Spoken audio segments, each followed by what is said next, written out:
Alright, A-Push scholars, welcome to another installment of Beamer Home Video, otherwise known as A-Push Videos. This is Chapter 39B. The end of Chapter 39 will continue with the Cold War, the late 1940s, early 1950s. We want to thank Nina, the singer, and her band from the 1980s with 99 Red Balloons, or in German, it's 99 Luftballons. What a great, interesting song, and of course it relates to the Cold War and the launching of the arms race and nuclear weapons. Well, we got a lot to talk about in this video. A lot of major events post-World War II, late 1940s, early 1950s. Out of all of these years, I think the year that was worst for the United States, pick it out. Which one? Which one's the worst year? It's not even on here. 1949. Oh, there it is. 1949 is probably the worst year of this early Cold War in terms of bad things happening. A lot to talk about today, dealing with foreign policy and the Cold War and the Cold War at home with the suspected communists. All right, let's talk some foreign policy. The United Nations, must know an A-Push, was developed in 1945. We know that. What conference did it really get going? The Yalta Conference is really where the big three met to talk about the United Nations, and so it begins in 1945 in San Francisco. And of course, today the UN is located in New York City. One of the key things about the UN you need to know is that it's made up of two parts. The General Assembly, where all the nations are a part of and get a vote, but the biggest part of the UN, the second part, is the Security Council. That's made up of the big five countries of post-World War II, and all of them had veto power to override or to negate a law they thought was not fitting for them. Also, the United Nations created Israel in 1948, which is located in the Palestine region along the Mediterranean Sea. And Israel will be important in A-Push because Israel has a couple of important wars, must-know wars, especially with Egypt in the 1970s. It's going to cause conflict and headaches for the United States. All right, let's get to probably the most important area post-World War II, and that is in Germany. Many of the Nazis were tried and executed for their crimes against humanity post-World War II. For A-Push, though, more importantly, is that Germany and eventually Berlin is divided into four military zones of occupation. The United States, the Soviet Union, France, and Great Britain all controlled part of Germany and also part of Berlin, which is going to cause conflict. Eventually, the Western Allies, the United States, France, and Great Britain, decide to join forces and create one reunited Germany, a democratic, capitalist West Germany.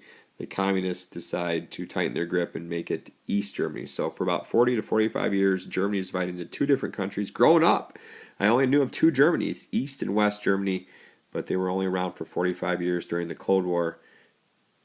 And in addition, the city of Berlin was divided into East and West Berlin. West Berlin was a democratic city. East Berlin was a communist city.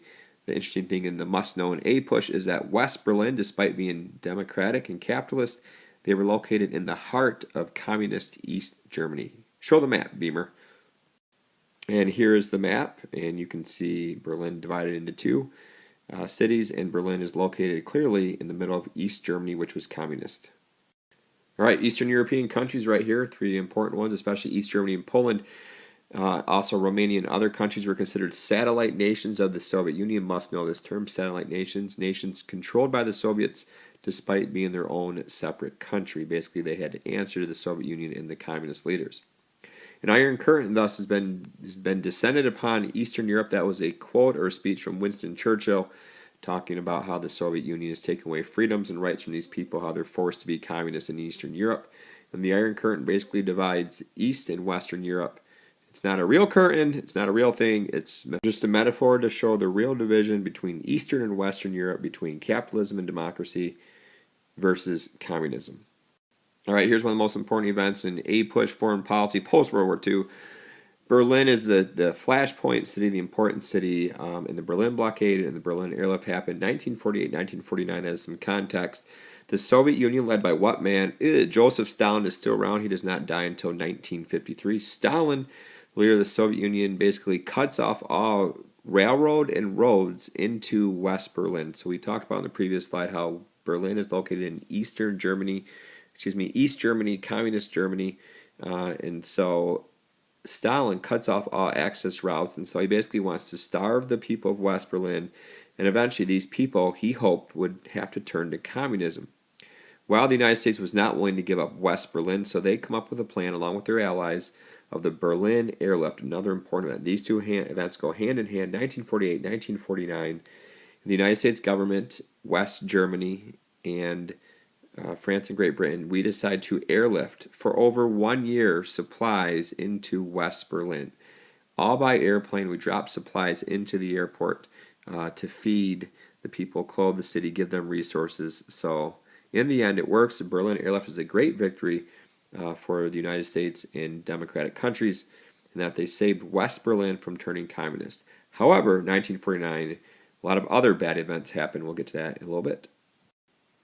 Okay, before we get to the struggles of 1949, let's talk about some very important must-knows in APUSH. Containment, must know. Now, we know this guy, George F. Kennan, United States military leader, helped devise this policy. And I don't even know if he was Secretary of State at the time. I don't know his role in the government, but he came up with the idea of containment. This is our policy really for the next 45 years. We are going to contain Soviet expansion. We're going to stop communism. We can't take over communism, so we're not going to invade Eastern Europe, but we're going to not let it spread to the democratic areas. That is a containment policy. Give me evidence that we did it. The evidence of that are these two documents. The Truman Doctrine and the Marshall Plan, must know. Truman Doctrine, 1947, said we're going to help any country starting to fall to communism. So this basically is our containment policy written as a document named after Truman. Example of the Truman Doctrine, the United States gives $400 million to Greece and Turkey to resist communist expansion. An even bigger plan was called the Marshall Plan. 1948, Secretary of State George Marshall comes up with this idea, basically saying that we are going to help Western European countries. Maybe I would write that down. Western European countries were given close to 12 to 13 billion. I like to say 13 billion. $13 billion to recover their economy, to prevent them from turning communist. So this also is an example of containment. The United States giving all this money away to prevent communist expansion and helping their economies recover, which they eventually do. The Soviets especially are unhappy with the Marshall Plan, thinking the United States is trying to buy democracy and capitalism. But in the end, this plan works, and communism does not spread into West.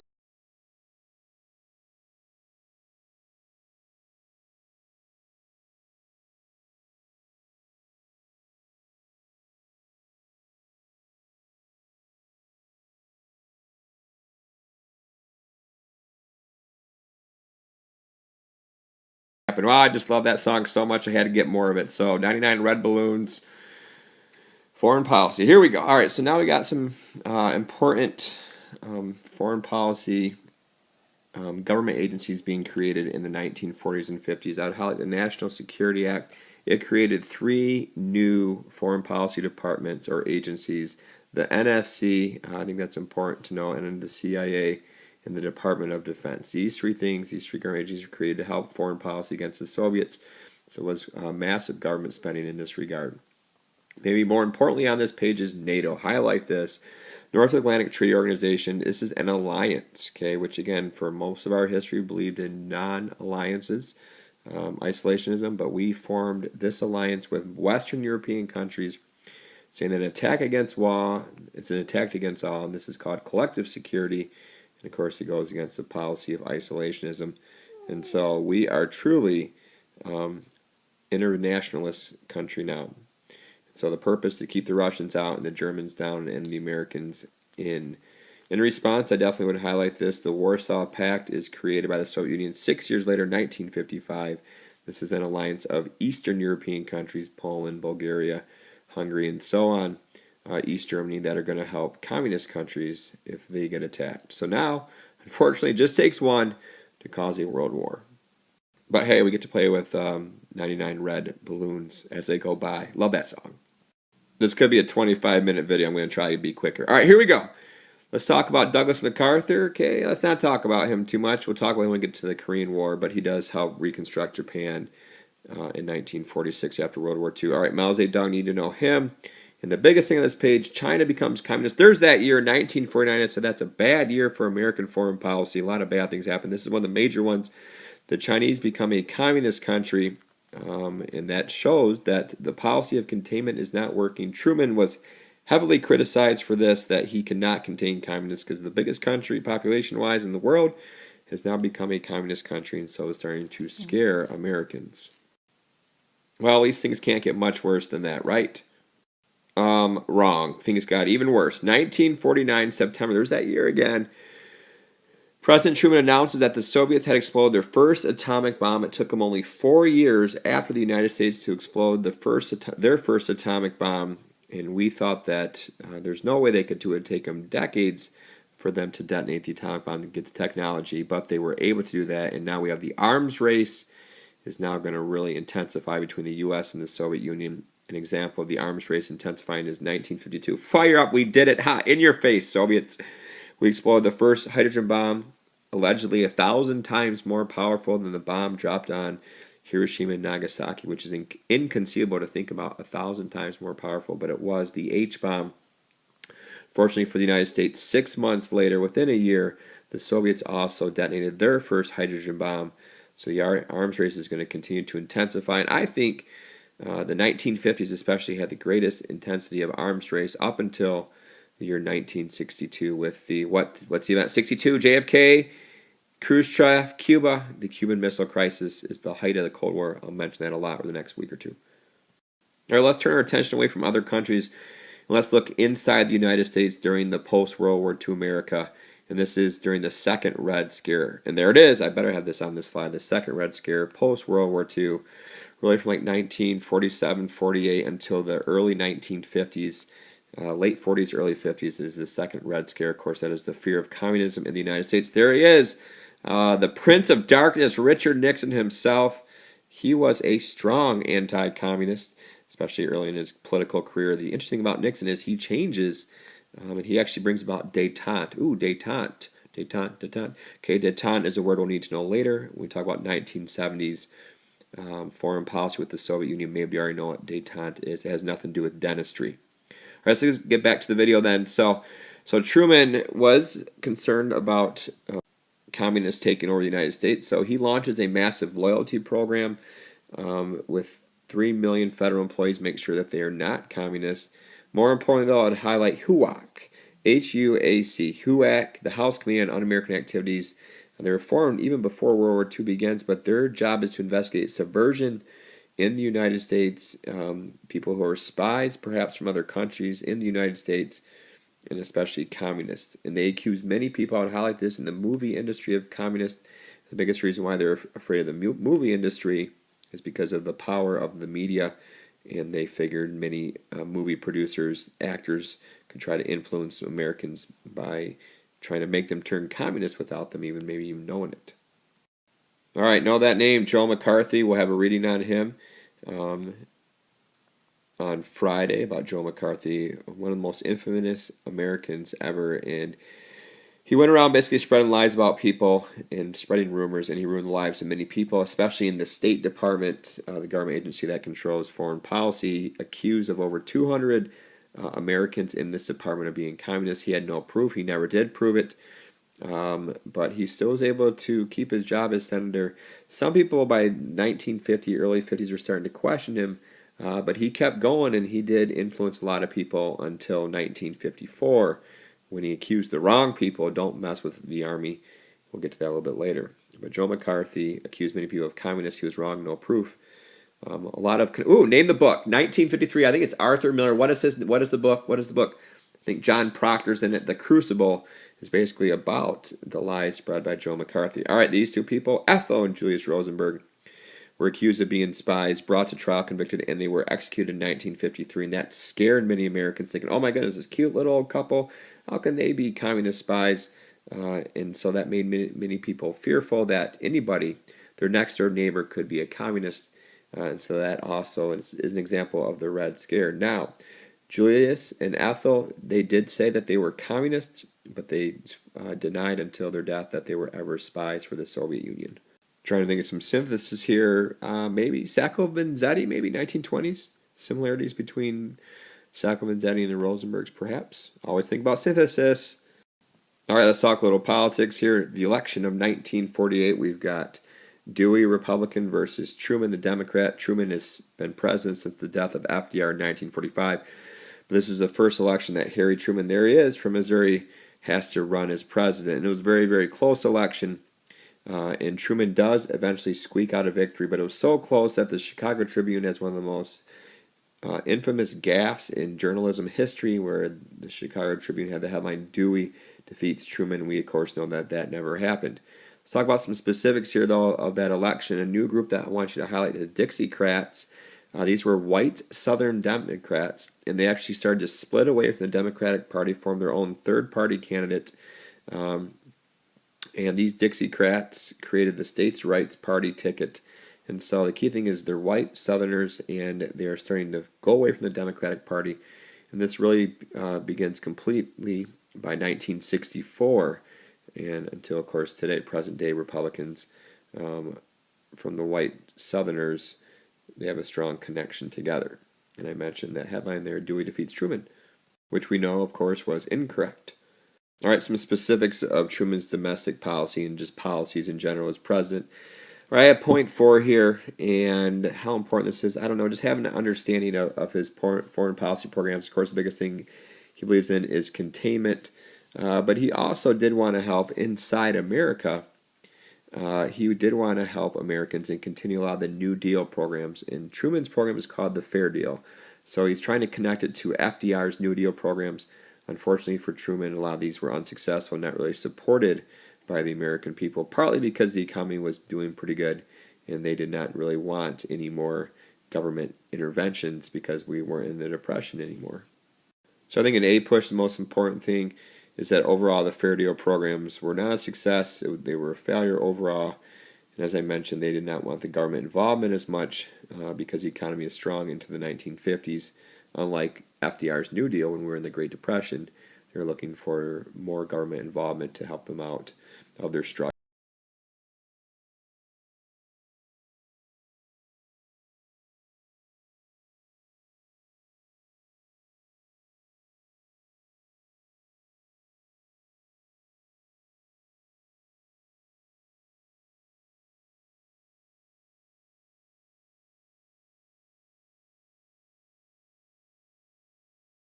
That Nina. Wow, 99 red balloons. It continues, and hopefully it's in your head the rest of the night. Now we got war, the first major war of the Cold War, and it is not the United States versus the Soviet Union. It is the United States in Korea, and it's called the Korean War, also called the Forgotten War, kind of because it's right between World War II, worst war in the history of mankind, and the Vietnam War, the only war the United States really ever lost. Let's talk about the Korean War. It begins in 1950. I would know the year. Truman was president during this time, and it begins with the North Koreans, who are communists. They invaded South Korea, who was a non-communist country, and so because of our containment policy, we need to help out the South Koreans. And so Truman greatly increases military spending as he wanted from this document, NSC 68, National Security Council document 68. I would highlight this document. Basically, it was given to Truman in 1950, that's the year, and it encouraged containment, which we already knew about, but it suggested the rapid buildup of weapons essential for survival. So this greatly increases military spending even more, and of course the H-bomb was detonated 2 years later in 1952 on a deserted island, not on people, but it was detonated. And so this really increases the arms race, saying we're going to have a great military spending on weapons, especially hydrogen and nuclear weapons. Now let's get back to the Korean War, though. Because the Soviet Union was not there at the time when this came up for debate, Truman helped issue a UN agreement to send troops to fight against the aggressors of North Korea. So the United Nations, it's not the United States. Yes, we were the vast majority of soldiers, but the United Nations sends troops to fight against North Korea to protect South Korea from the communists. He also orders General Douglas MacArthur to Korea, and he's going to lead our forces in Korea against the North Koreans. All right, I'll try to be quick through the military issues of the Korean War. All right, so basically MacArthur does arrive and does protect South Korea, and they're able to drive the North Koreans back across the 38th parallel, which divided the two Korean countries towards China. But in November, the Chinese, I would highlight this, the Chinese do come in and help out the North Koreans, and they actually push our soldiers back across the 38th parallel. And this is where it's going to be for the next 3 years. From 1950 to the end of the war in 1953, it is a fight between the United States and the North Koreans, but mostly against Chinese forces for 3 years. The war ends in a stalemate. and really there is no true winner. It's a tie, the Korean War. MacArthur does want to blockade China, wants to bomb them, wants to go into China, invade China, bomb Manchuria. Truman will not allow him to do that. He did not want to escalate the war, so there was conflict. Truman was all about limited war, only fighting on the Korean Peninsula. MacArthur, who wanted victory, and that's kind of his personality, wanted total war. He actually might have been more in favor of dropping nuclear weapons on the Chinese, perhaps, as well. Was a lot more aggressive. In the end, Truman got his wish on limited war. MacArthur, being MacArthur, criticizes Truman's decision as being weak, actually criticizes the president, and then Truman had to remove MacArthur's forces. MacArthur comes back to the United States as a hero. Ticker tape parade in New York City, the great American willing to stand up against the communists. So MacArthur does come back to America, but as he's in America, the war drags on for another couple years until 1953 when Eisenhower decides to end the Korean War, or conflict as it was known.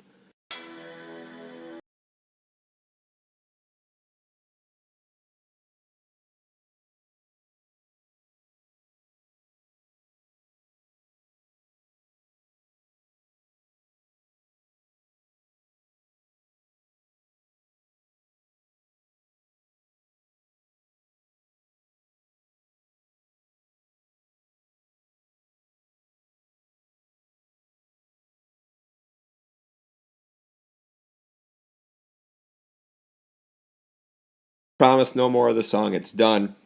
And thankfully, so is this video. I'm guessing 24 minutes. I could be wrong. All right, let's finish up the Korean War then. So Truman was criticized heavily in America for being soft on the communists. They call him a Judas, a traitor, for not going into China and fighting. And like I mentioned, the war continued for 2 more years. It was a stalemate. Unfortunately, over 50,000 Americans died in the Korean conflict or war. And then it finally ends in 1953 when Eisenhower becomes president. He ends the war. It ends in a stalemate. Was it a victory or was it a loss? Well, it's your POV, your point of view. It was a victory, the Korean conflict, because we stopped the spread of communism into South Korea. But it was a loss from another point of view because we're not able to drive communism out of North Korea. In the end, unfortunately, many Americans did die in the Korean conflict.